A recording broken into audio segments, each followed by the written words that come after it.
हमारी समस्या तब हल होगी जब भोपाल से रीवा के लिए एक अतिरिक्त हमको ट्रेन मिल जाए, नाम रेवांचल न होकर कुछ हो जाए। अश्विनी वैष्णव जी ने मुझे कहा कि मैंने आपकी मांग को पूरा कर दिया है और आज एक विषय को लेकर के आप सब से चर्चा करने का अवसर आया। भाई सुमित पचौरी जी जिलाध्यक्ष जी हैं, पार्टी के वरिष्ठ नेता सुनील पांडे जी मेरे साथ हैं, ये विंध्य एकता परिषद से जुड़े हैं। आप बहन वंदना द्विवेदी जी, आप विंध्य एकता परिषद मध्य प्रदेश के अध्यक्ष हैं। आर.के. सिंह बघेल जी विंध्य एकता परिषद से जुड़े, भोपाल के पार्षद होकर के MIC के सदस्य हैं। आदरणीय मिश्रा जी, आदरणीय त्रिपाठी जी, सचिन जी है।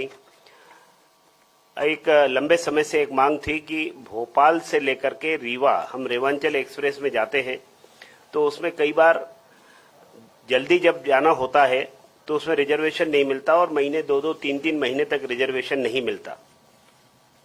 और किसी को जाना हो, भोपाल में बड़ी आबादी है, मेरी भोपाल दक्षिण पश्चिम विधानसभा क्षेत्र में 50,000 से ज्यादा विंध्यवासी रहते हैं और पूरे भोपाल लोकसभा क्षेत्र के अंतर्गत एक बड़ी आबादी, जिसको कहा जाता है कि लगभग 4 लाख के आसपास की आबादी है, जिसको सतना, मैहर या रीवा जाना होता है तो उनके लिए एकमात्र ट्रेन है, उस पर लोड रहता है, उसका रिजर्वेशन नहीं मिलने के कारण बड़ी कठिनाई होती है।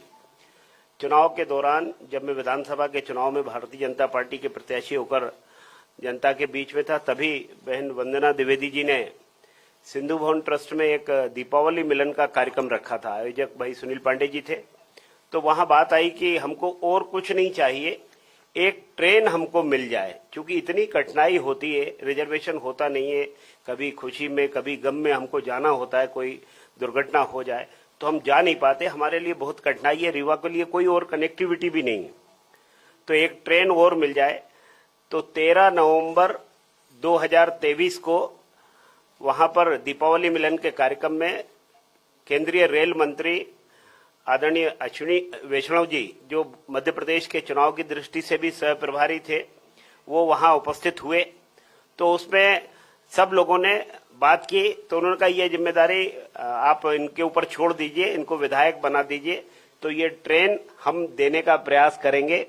फिर बीच में एक विषय आया भी, उन्होंने कहा एक ट्रेन जो इंदौर से चलती है इसको बढ़ाया जाए। हमने कहा उससे हमारी समस्या हल नहीं होगी, हमारी समस्या तब हल होगी जब भोपाल से रीवा के लिए एक अतिरिक्त हमको ट्रेन मिल जाए, नाम रेवांचल न होकर कुछ हो जाए। वैसे तो हमने कहा था रेवांचल 2 दीजिए, लेकिन वो लिखने में कई बार दिक्कत जाती है, तो कोई आप नाम कोई भी रख लीजिए, लेकिन उसका गंतव्य भोपाल से चलकर रीवा पर समाप्त होना चाहिए।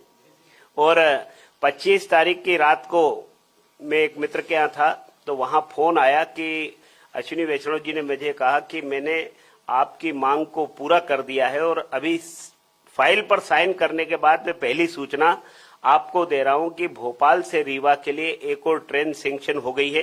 तो उसका पूरा शेड्यूल भी आ गया है और ट्रेन संभवतः शुक्रवार को, बाकी सारी अनुकूलताएं रहेंगी तो 2 अगस्त को भी ये ट्रेन आरंभ होगी। ये एक पत्र माननीय अश्विनी वैष्णव जी ने मुझे जो लिखा है, कृपया अपने पत्र 25/6/2024 का संदर्भ ग्रहण करें, जो जन सुविधा हेतु रेलगाड़ियों के संबंध में है। आपको यह जानकर प्रसन्नता होगी कि भोपाल रीवा के मध्य एक नई रेलगाड़ी के संचालन को स्वीकृत कर दिया गया है। रीवा के सभी भाइयों और बहनों को मेरा नमस्कार कहें, अश्विनी वैष्णव, जो मुझे उन्होंने पत्र भेजा। साथ में वहां से भारत सरकार के रेल मंत्रालय, रेलवे बोर्ड द्वारा जो रेल का शेड्यूल दिया है, यह ट्रेन सप्ताह में अभी 2 दिन चलेगी और उसके दिन होंगे शुक्रवार और रविवार, और रीवा से जब चलेगी शनिवार और सोमवार। ये अभी पैसेंजर की संख्या के हिसाब से इसमें, फिर हम जानते हैं कि ट्रेन पहले साप्ताहिक होती है, लेकिन बाई वीकली ये ट्रेन आरंभ हो रही है। भोपाल से ये ट्रेन रात को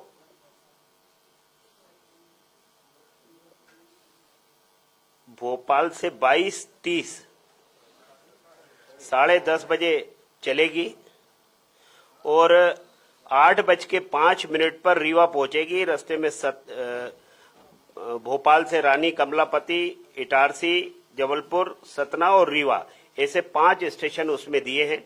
और रीवा से भोपाल जब आएगी ये ट्रेन तब 23 बजे अर्थात 11 बजे रात को वहां से चलेगी और सतना, जबलपुर, इटारसी, रानी कमलापति होते हुए भोपाल, यानी भोपाल से आरंभ होकर के रीवा और रीवा से चल करके भोपाल आएगी और यहाँ 9:15 पर उनके पहुंचने का उन्होंने समय दिया है और ये कार्यक्रम भी है, ये आपको दिया जा रहा है। तो इन तीनों पत्रों के साथ मैं आज इस प्रेस के माध्यम से विंध्य एकता परिषद की हमारी पूरी टोली बैठी है, जिन्होंने बड़े लंबे समय तक इसकी चर्चा की, बातचीत की और यहाँ भी रीवा के, मुझे लगता है चेहरों से लग रहा है कि रीवा के भी साथी यहाँ बैठे हैं जो रेवांचल में रिजर्वेशन न मिलने के कारण कठिनाई में रहे होंगे। आज आप सबको बहुत बहुत बधाई। मैं आप सबके माध्यम से माननीय प्रधानमंत्री नरेंद्र मोदी जी को बहुत धन्यवाद देता हूं, रेल मंत्री अश्विनी वैष्णव जी को, उनके किए हुए वादों को उन्होंने पूरा किया, इसलिए उनका कोटिशः आभार। हमारे मध्य प्रदेश भारतीय जनता पार्टी के नेतृत्व माननीय डॉक्टर मोहन यादव जी और माननीय विष्णुदत्त शर्मा जी का बहुत धन्यवाद। हम सब इस विषय पर जब काम करते हैं तो 13 नवंबर को 2023 को चर्चा हुई और 2 अगस्त को ये ट्रेन चलने वाली। इतने शॉर्ट समय में, इतने छोटी अवधि में इस ट्रेन का मिल जाना अपने आप में वास्तव में ये बताता है कि नेतृत्व किसी विषय को लेकर के कितना गंभीर होता है। साथ ही उन्होंने जो लिखा है कि सभी रीवा के बहनों और भाइयों को बधाई दीजिए, तो मैं आपके माध्यम से सभी रीवा वासियों को जो ट्रेन के लिए परेशान होते थे उनको भी बहुत बहुत बधाइयां कि अब आपकी कठिनाई कम करने का काम माननीय अश्विनी वैष्णव जी ने किया। Shri Krishna university Chhatarpur, the hi tech university in central India. Bundelkhand के लिए गौरव की बात है कि अब छतरपुर में हम आपको देंगे विश्व स्तरीय एजुकेशन सिस्टम और वर्ल्ड क्लास इंफ्रास्ट्रक्चर। कोरोना जैसी महामारी के दौर में अब महानगरों की भीड़ भाड़, अत्यधिक खर्च से बचे तथा अपने घर एवं अपने शहर में रहकर ही विश्व स्तरीय रोजगार उन्मुखी शिक्षा को प्राप्त करें और महानगरों में होने वाली परेशानी से बचे, क्योंकि कोरोना ने हमें सिखा दिया है कि हम महानगरों में सुरक्षित हैं या अपने शहर और घर में। इसीलिए श्री कृष्णा विश्वविद्यालय आपको देगा राष्ट्रीय शिक्षा नीति 2020 के अनुसार तैयार पाठ्यक्रम और कोर्स में प्रवेश के अवसर।